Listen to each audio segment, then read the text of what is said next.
So it's a cold and dark December in southwest of France, and at the same time I have a very beautiful new painting studio with heating, and I thought I would start doing portraits again, some portrait projects, and basically make sure that the space is up and running for some portrait commissions. I thought I would do a longer video on portraiture for the Patreon group. And at the same time, though, I find it very difficult to concentrate on painting and talking to you and dealing with a model. So I thought I would do a self-portrait. I think it'll be easier for me to talk about portraiture in general if it's just me and the camera and you. And at the same time, though, I wanted to talk a little bit about why self-portraits are actually very useful for artists to do. I've done lots of self-portraits over the years that I've been painting. And one thing that was particularly interesting about doing self-portraits is that I would tend to do them when I wanted to experiment on something. And I think this is something that artists have done throughout history. The thing is, if you're hiring a model and you have to deal with the space, and you tend to want to hone your skills when you're starting out. Anytime you have to pay for a model, you want to hone skills that you already have. Whereas with a self-portrait, you could really experiment freely, with ideas that might not work out, and you haven't really lost anything other than a little bit of time. So for me, if I was experimenting with new mediums, I did self-portraits in watercolor and pastel, tempera and tempera grassa. I also would try things that I hadn't really ever seen anybody else do. Like one way that, when I do portraits, I often will do what we would call a colored grisaille, where it's not a full grisaille in the sense that it's black and white, but it tends to be a grayer version of what I'm seeing. And then I would glaze over that with brighter colors. But one time I thought it'd be interesting to do a very brightly painted self-portrait and then glaze that over with duller colors. Now, it turned out to be kind of a disastrous painting, and I would not recommend that as a painting method, but it's just to give you an idea of using self-portraits for experimenting with stuff that you have no idea how it's going to turn out. So something to think about. But like I say, from now, as I go through this self-portrait project, it's really going to be discussing things that apply, for the most part, to portraiture in general. So right now it's actually midday, and the light is about as good as it's going to get in December. It's the first day, and I'm not actually going to start painting right now, but I wanted to use this brighter light to just talk a little bit about lighting a portrait in general. So I have this high skylight now, which is a bit unusual. I think a lot of times you're going to be working with a lower window, or a more ideal lighting source would be a little bit higher than a normal window, just a tall window, maybe with a dark cloth blocking off the bottom half of it, so you get a little bit of an angle of the light. Right now I'm standing under the window just to discuss this first light effect, but it probably will not be the final effect that I choose. One thing that I've done as well is I have light walls, but I have a lot of paintings on them, so hopefully they've kind of dulled the light down. At the same time, I only have one light source, and you can see how the shadows are quite dark because I don't have a lot of reflected light, and I don't have a second light source that's cutting into the shadows. So ideally with traditional portraiture, you want to try to have one light source. I mean, you can kind of play with using reflective light to get different effects, but in general, if you walk around a museum, you're going to see that most of the portraits were done with one light source. It makes it much easier to see your shapes and to get a likeness, especially if you're working with in a commissioned setting where you have to, get a good likeness. especially if you're starting out. Having one light source will make your life much easier. Now, one thing about this high light is if I stand, like sort of normal portrait light, now this is very flat, but I am getting a lot of deep kind of shadows in my eyes and under the chin. The shadow under my nose is going to be quite long, and you get this kind of raccoon effect, which I don't think is particularly attractive for a portrait. So this would not be a light effect I would choose. One thing that is nice, though, is you get a very strong shadow under the eyebrows, and it's a very it's kind of a simple light effect. You don't get any highlights in the eyes. I don't think you get much light on the eyes, period. And then you'll have this very strong shadow shape here. This is what we call the Van Dyke Z. Runs from underneath the nose, the shadow along the other side of the far side of the nose, and then under the eyebrow. And if you get this Z right in portraiture, you're going to get half of your likeness already.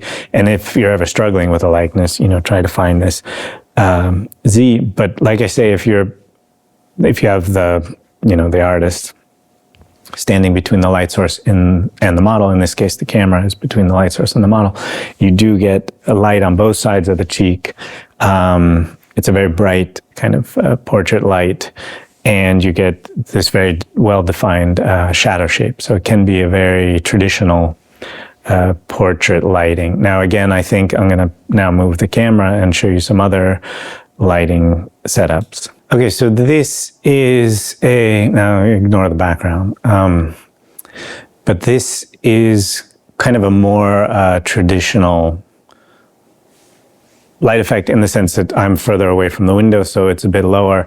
If I had my chin slightly up, again, you're getting a strong sort of shadow shape, but you're going to get a shorter shadow underneath the nose, and we start to see the eyes, which are the window to the soul and are, very important in portraits. You're going to get highlights on the eyes probably, and this is kind of a much more classical portrait. Lots of light on both sides of the face, but at the same time having the highlight source means that we're getting a little bit of definition in the cheek and a little bit of this kind of the shadows underneath the nose and underneath the eyebrows, which really help define the form. Okay, so this is a light effect that I'm not going to do, but I thought I'd just show it because you do see this quite a lot with artists' self-portraits, where they go for the full drama of the face in the shadow and the kind of raking light along the side of the head. It's kind of nice playing with all the lost features in the portrait. And anyways, something artistic that you can think about. Okay, so this is kind of the girl with the pearl earring, right? But the famous Vermeer portrait has the cheek facing the viewer in shadow, and then the nose is all in shadow. There's very little definition between the bridge of the nose and the distant cheek. There's a good shadow under the nose, if I recall correctly, and under the eyebrows. But this is actually a very popular portrait light historically, and it's one that I don't particularly like, so I'm not going to use this light, but I thought I would show it to you. I also wanted to use this light just to show how I have this kind of funny bump on my nose, on this side of the nose, and not so much on this side. So, but when I get to the shadow on the nose, this bump kind of breaks the shadow up. And what I wanted to use this to discuss was just the idea that people's faces aren't necessarily symmetrical. And people often have a better side of their face. Now, it doesn't have to be the more beautiful side of the face. It depends on what you're trying to express in the portrait. But you do want to maybe pick the more picturesque side, or the side that you're most inspired by, or the side that defines their personality better. In this case, because of this technical issue where you get this funny bump breaking the shadow line, I don't know if I would do this light. If I wanted to paint myself with the nose in shadow, I would probably get it from the other side. So here I am on the other side, and you can see it's, maybe I do actually have a bump on my nose, but you can see that it is a bit better about not breaking the shadow quite so much. And then this is also kind of a very typical, I guess I don't even have to move the camera for this. You'll see this light effect often in artist portraits, self-portraits especially, but even in some portrait commissions. It's a very dramatic light effect to have the, one side of the face in shadow. I guess you could have a bit of light reflecting if you wanted. I find this to be kind of a harsh light, and I don't think I would very often use this for a portrait commission. So this is kind of the effect that I was thinking of going for. Like I say, it's a very traditional light effect in portraiture, with light on both sides of the cheek, but at the same time kind of a well-defined shadow side. I can raise my eyes a bit so we get a bit of light in the eyes, but at the same time I'm close enough to the window that there's a good sense of definition and structure. Now, as far as clothes go, I would probably wear something different. I guess I'll probably have a bit of a turn. I don't know if we'll face the light or away, but we'll figure that out later. One thing about clothing is you don't really want a very strong lines cutting. You wouldn't want like a dark t-shirt where you can you get the sleeves cutting, then to suddenly have light skin. Same thing with like having a t-shirt coming up to the neck. It's not so much a question of modern versus antique. It's a question of aesthetics. Even this is really not ideal because you end up with this very strong line kind of cutting the line of the neck. Now, you want it to be designed well. So already the fact that we're losing, the cut isn't quite so clear in the shadow, but this is a very strong line. And that's, like I said, the vest as well. I don't really like the black of the jacket cutting this. So we'll try to find something more interesting that designs better. And as I said, it doesn't have to be that you need the white frilly collar or a particularly antique clothing. But I do think there is a certain picturesqueness to not having unattractive lines where you have a dark color next to a light color in a shape that isn't particularly interesting. So something to think about. Now, it's still midday and quite light, but for the first day of the portrait, I'm actually going to start at around 3 o'clock or 3:30 as the light starts to get darker, because I find it much easier to begin a portrait with very, very little light.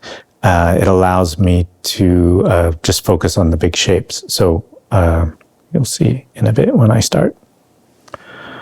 Okay, so here is my setup. So what I have here is a mirror, new mirror from IKEA, on a tripod. It's blocking the light sort of down here, but on my face, and the important part for the portrait, I have the skylight hitting me.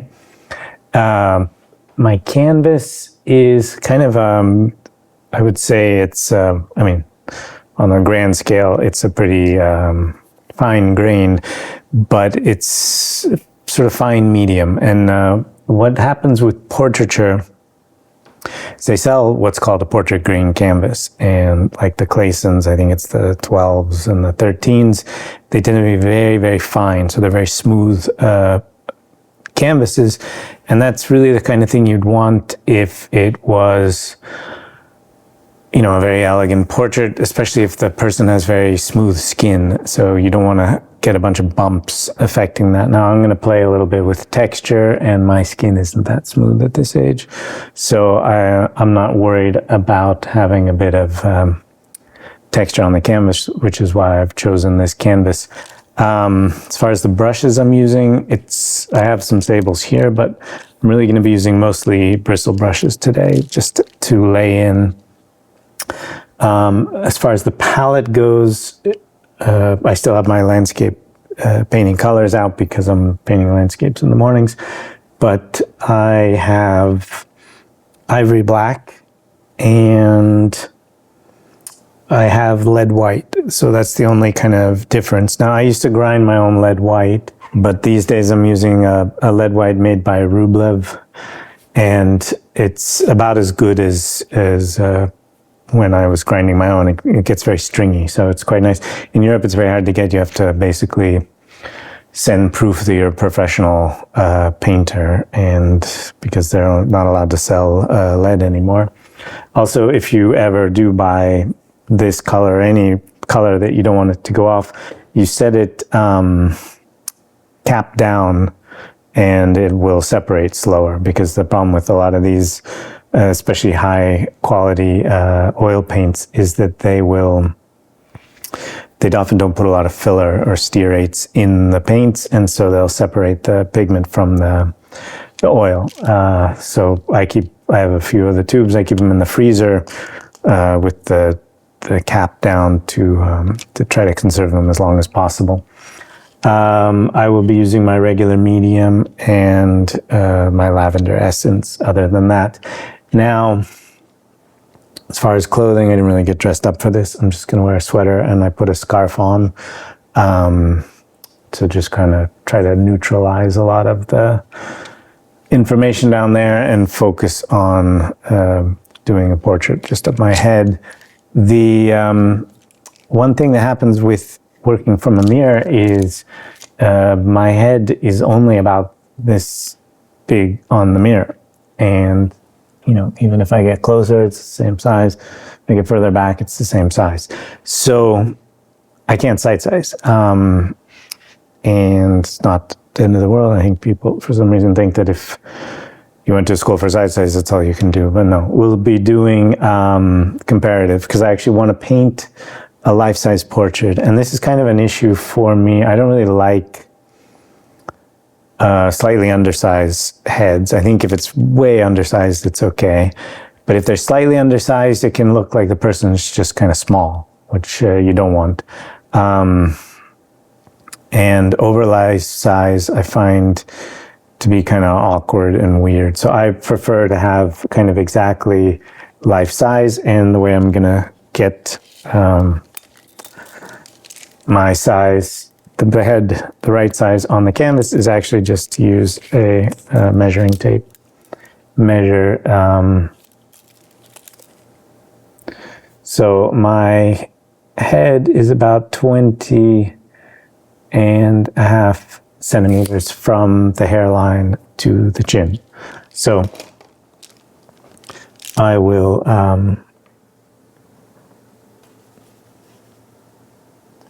just put some marks down.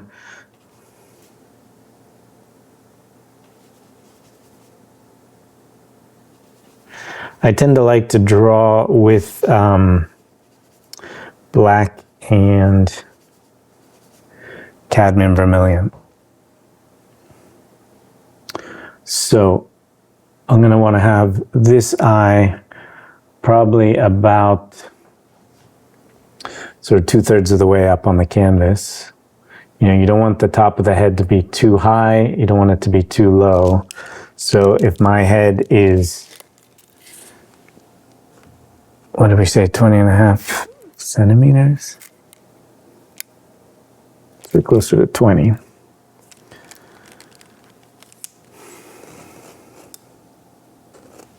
That's going to be about the size of my head. And now the hair is about that. So, and then the scarf is about that. So I think that'll be kind of a nice design. Now, if we find the center of the canvas, that's going to be about where this eye will sit.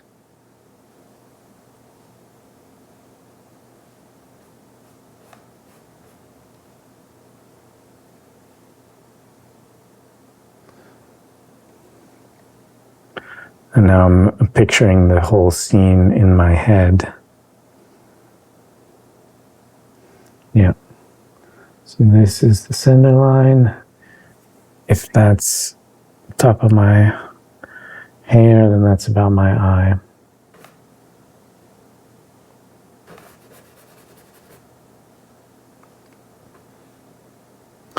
And like I say, it's the end of the day on a dark December day, and as the light fades, I will be able to, basically it's going to make seeing the large shapes easier, which is basically all I want to do right now.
Now, when I was first trained,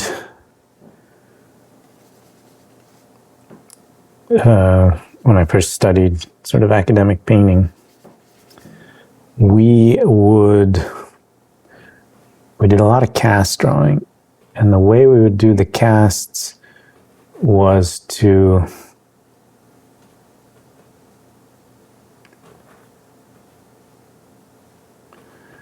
we would draw the outline and then go in and look for all the shadow lines. And then we would fill in the shadows so we could see the shapes better. But what I'm doing here is much more, the way the artists work you go see them work in the piazzas. They tend to take one eye and kind of work out from there.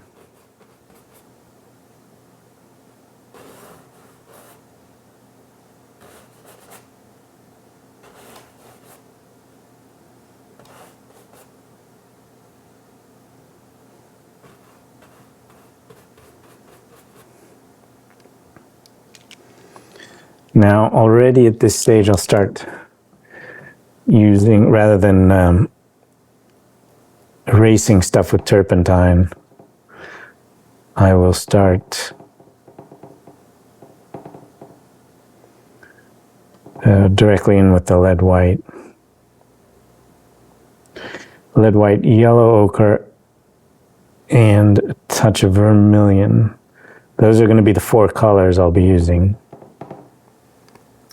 And it's kind of the same, I guess nowadays they call it the Zorn palette, which always kind of annoyed me because it's really the Apelles palette from ancient Greece.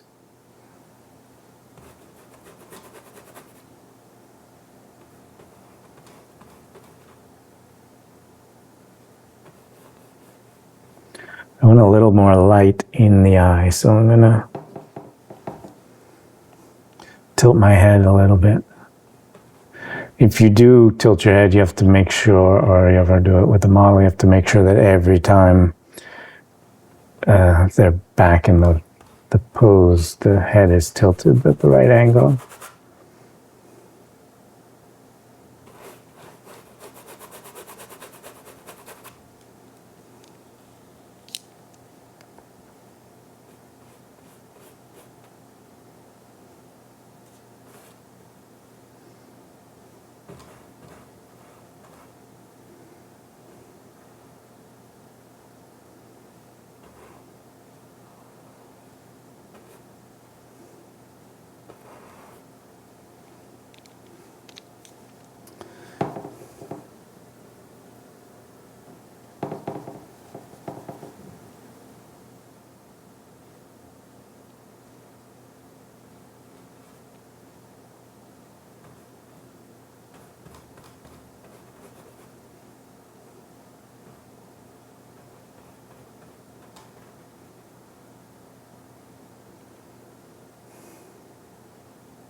So now you know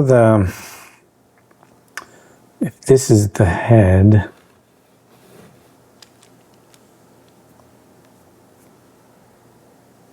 the eye should be right in the middle. And then between that and that, the nose should be right in the middle of that. And between the nose and the chin, the mouth should be halfway there. So we need to try to fit in.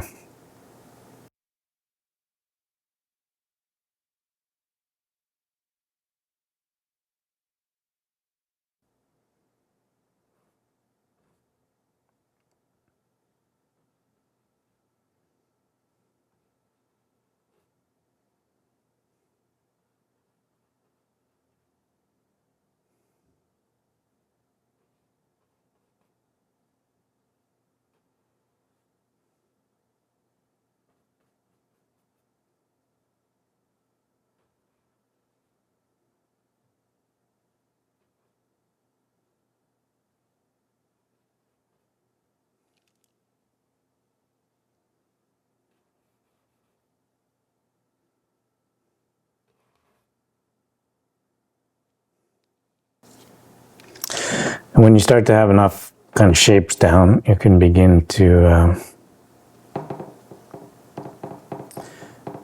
flick your eyes back and forth to measure proportion. I know I talk a lot about flicking your eyes back and forth within a context of sight size, but it actually works well even when you're not sight sizing, just to be able to see proportions.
So like I say, as the day gets darker and the light gets less and less, it's easier to see.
Angles are obviously very important.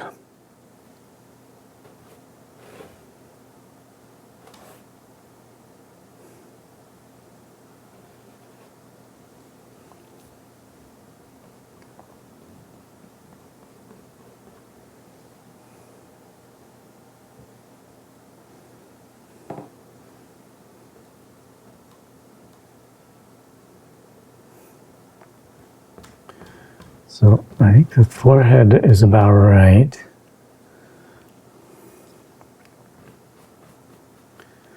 This shape is a bit off.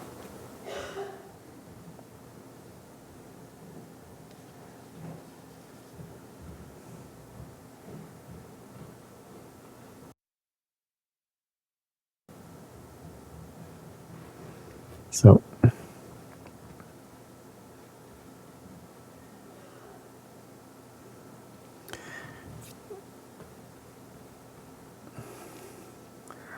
now everybody has their own little kind of quirks, I guess would be one way to say it.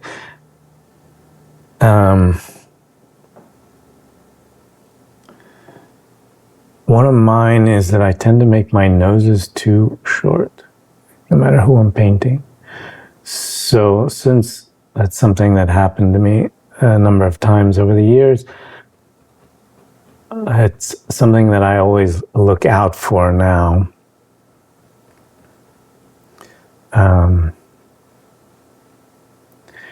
now, I don't think my nose is too short, but this nostril is massive. And let's see, a lot of my features are a bit too big. I guess because I was moving stuff around.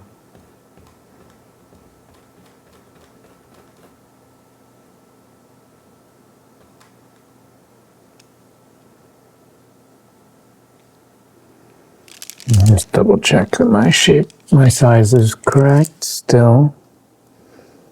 Okay. Half centimeter over, so I think that's okay.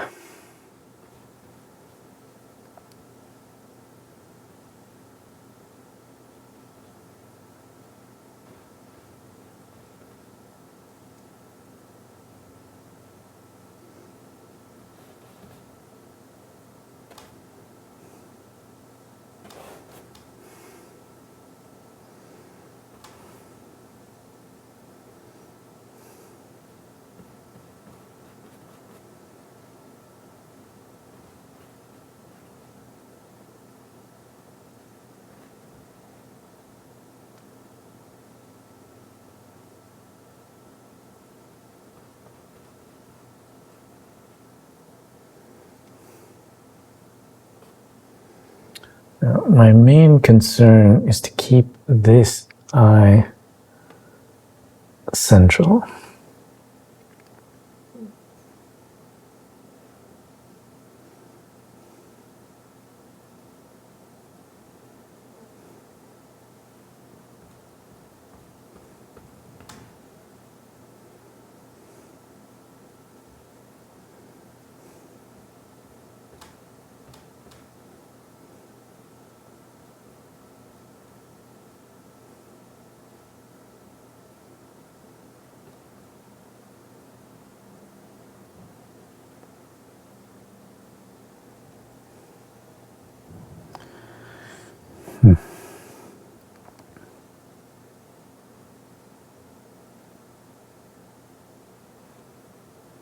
Still only using 2 brushes.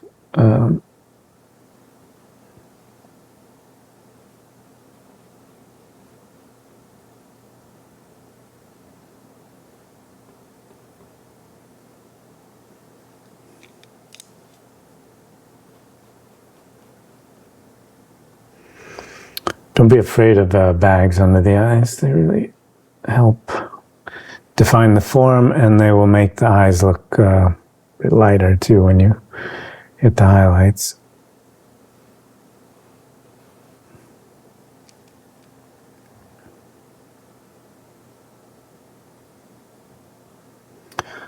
Sargent said there's I think they asked him how he defined a portrait, and he said it's a likeness in oil paint with something wrong with the mouth. And that's pretty much always the case.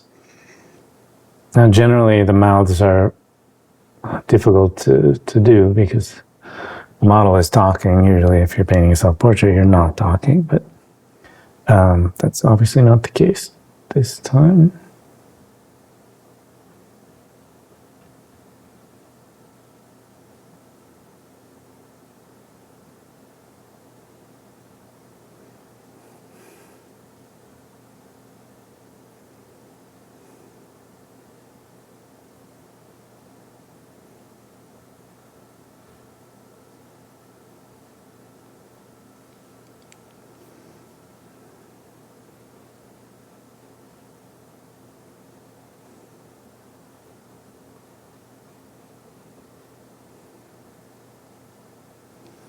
So now down here, I think for the first time, I'm going to get out a sable. I want to put in a bit, some more halftones where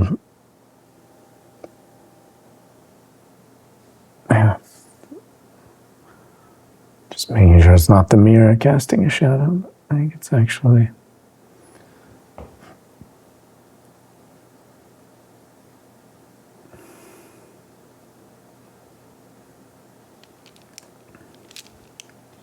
hopefully there's enough light for these cameras, because like I say, it's getting very dark, but now it's much easier to see the big shapes. And like I say, if I was painting an actual portrait commission, you know, working at this time of day in winter, would be ideal, because across the room you would just get the kind of important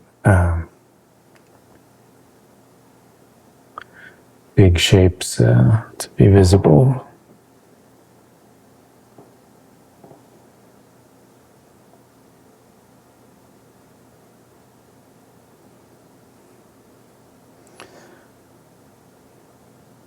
Keeping the nose few values lower because we want the highlight to pop a bit. And soften a lot of these shapes. There are a bunch more halftones sort of along the side here.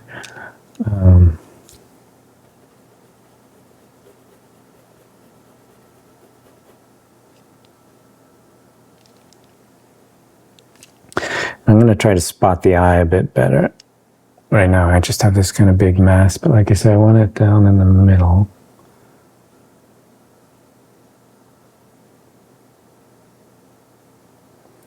And that is more or less where it is. This pulls over maybe a touch.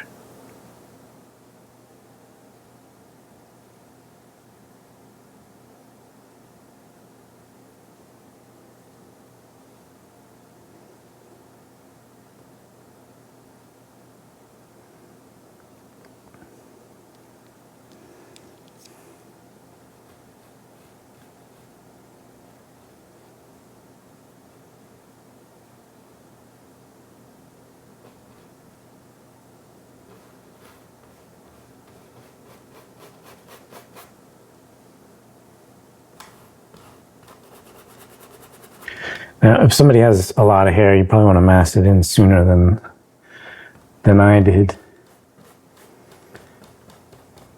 And then another difference that you would have done if you were working from a real model, first of all, you'd be taking breaks because the model would need a break. And second of all, you know, I would sight size so the model would be right next to this painting. But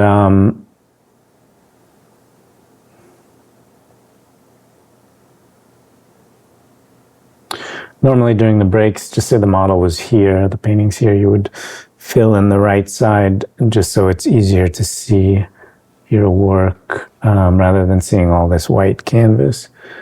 You want to try to kind of certainly mass in on the side where you're looking, but you could mass in on both sides as well during the break.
Now, my expression is a bit weird. I'm very, I guess I look kind of intense just because I'm concentrating. But it often happens that your model will look angry or bored or I mean, something that they don't particularly like. But just keep in mind that the brush strokes that you need to change an expression are so tiny. You know, it's really just a millimetric changes will completely change somebody's expression. So I tend to not worry about the expression at all until very late in the painting. You want to make sure your foundation, your structure is all good before you start being concerned about the expression. Unfortunately, the sitters often, especially commissions, they freak out if they look angry or bored. They think that's gonna. Because there's that joke about with little kids, the parents would say, if you hold that expression, it's gonna stay that way the rest of your life. And that's kind of true with a portrait. But like I say, it's what you do at the very end that matters. So now this part of my head looks a bit too small for the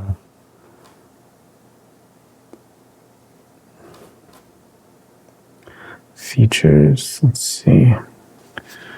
Nose. Like I say, if you know your little tick, always go and check that first. So since mine is usually my nose, I think my nose looks okay.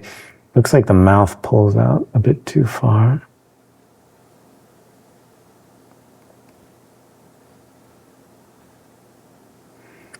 And chin is maybe a bit too long.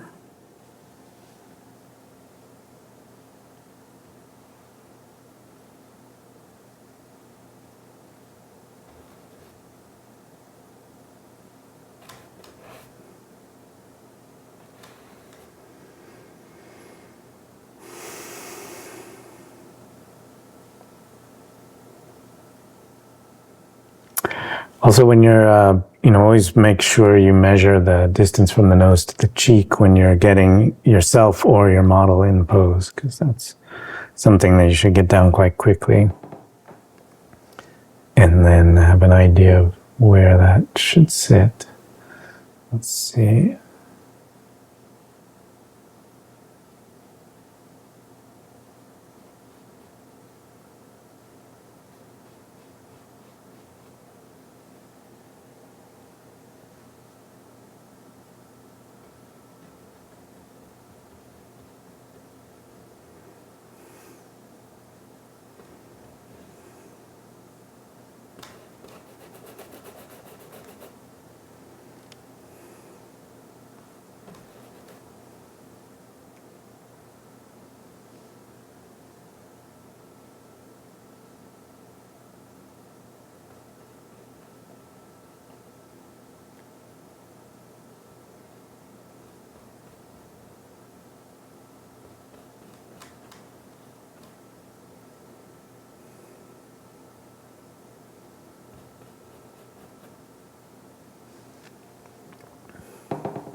Can be hard to see colors. That's kind of the downside of working this late, is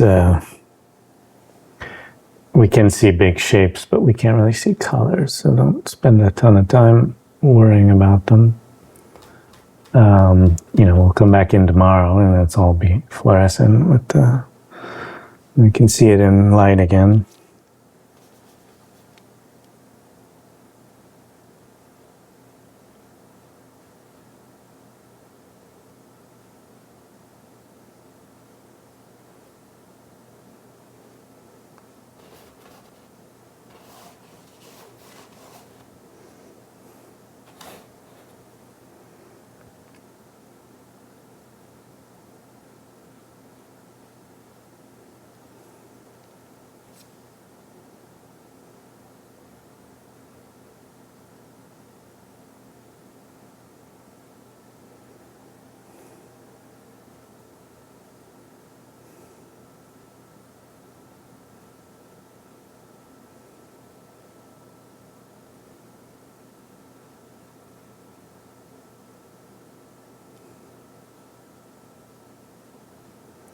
Kind of a shame. I had hoped to get a highlight in my eye, but I think I need to be further back.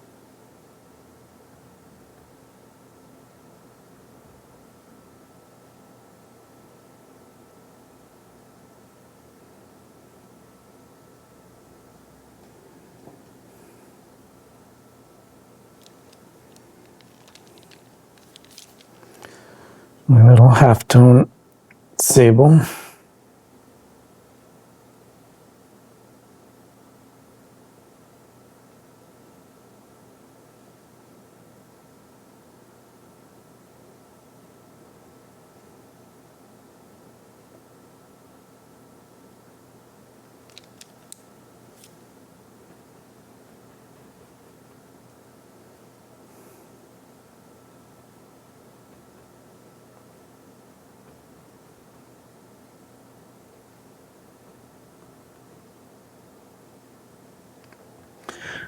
like I was saying, if you're ever a bit worried about the likeness, always go back and check this Z.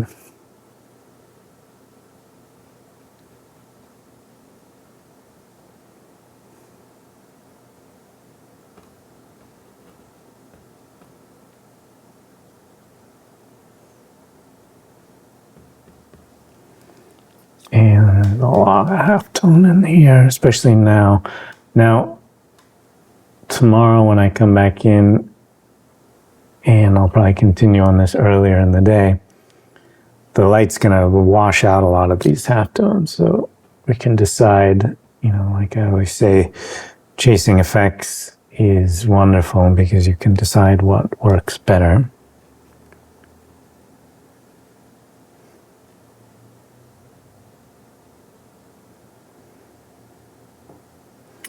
Under the eyes, you're going to get a lot of purples and greens. I'm just kind of massing them, getting the value right, because like I say, we can't really see colors. But you really want to look for those purples and greens in the flesh. I know it sounds counterintuitive, but you want those grays and purples and greens to then sort of get the pinks and the peaches to bounce off of. And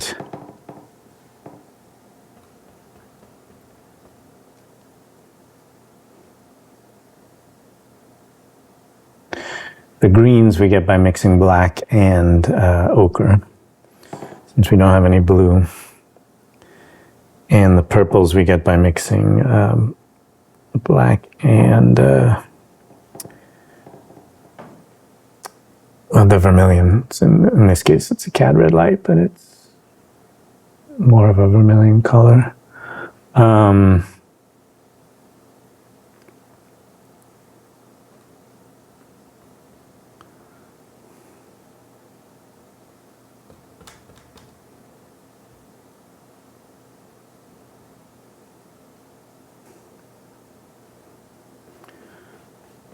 curious if these cameras can even see anything yet.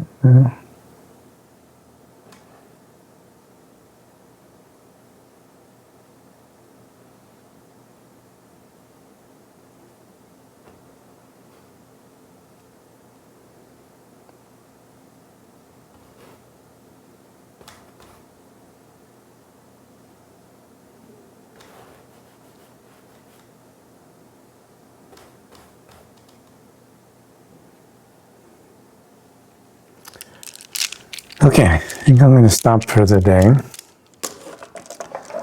But before I pack up, I'm going to Fiat Lux. Now, there's not a lot of light on my canvas, but I'm going to scrape down, not off, because shapes aren't quite right. And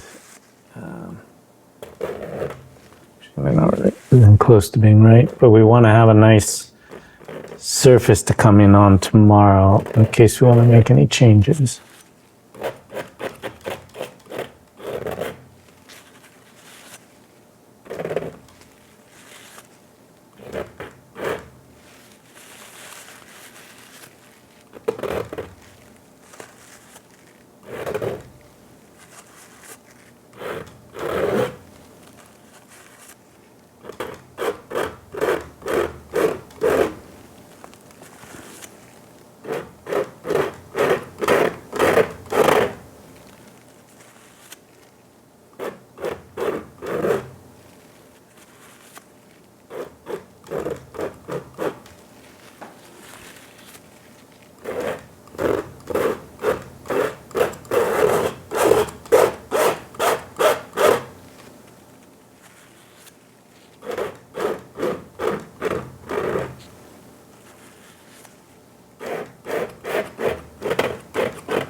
Okay.